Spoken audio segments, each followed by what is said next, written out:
যে সমস্যাটি দেখতে পাচ্ছেন এটি মূলত এআই বা কৃত্রিম প্রজননের মাধ্যমে বীজ দেওয়ার পরে অথবা আরপি বা রেকটাল পালপেশনের মাধ্যমে গাভীর গর্ভ পরীক্ষা করার পরে দেখা যায়। এই সমস্যাটি মূলত আসে অ্যানাল ইনফেকশন অথবা অ্যানাল ফিস্চুলা, যার অপর নাম রেক্টোভেস্টিবুলার ফিস্চুলা, অর্থাৎ মলদ্বার ও প্রস্রাবদ্বার পৃথককারী পর্দার মধ্যে ছিদ্র থাকার কারণে। যা হয়ে থাকে মূলত ডিস্টোকিয়া বা বাচ্চা প্রসবের সময় টানাটানি করে বাচ্চা বের করলে, এআই করার সময় এআই যে গান আছে সেই গান দ্বারা ক্ষতের সৃষ্টি হলে, অদক্ষ এআই কর্মী দ্বারা রেকটাল পালপেশন করালে।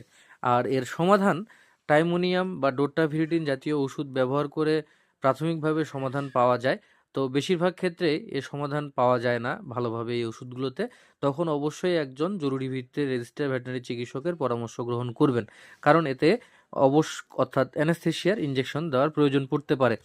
পরবর্তীতে এই গরুকে কৃত্রিম প্রজননের মাধ্যমে এআই করা যাবে না এবং গর্ভ পরীক্ষা হাত দিয়ে করা থেকে বিরত থাকুন। ফিস্চুলা থাকলে সার্জারিতে ভালো হয়, আর ইনফেকশন থাকলে চিকিৎসায়। সকল চিকিৎসায় একজন রেজিস্টার্ড ভেটেরিনারি চিকিৎসকের সহায়তায় গ্রহণ করবেন। ধন্যবাদ।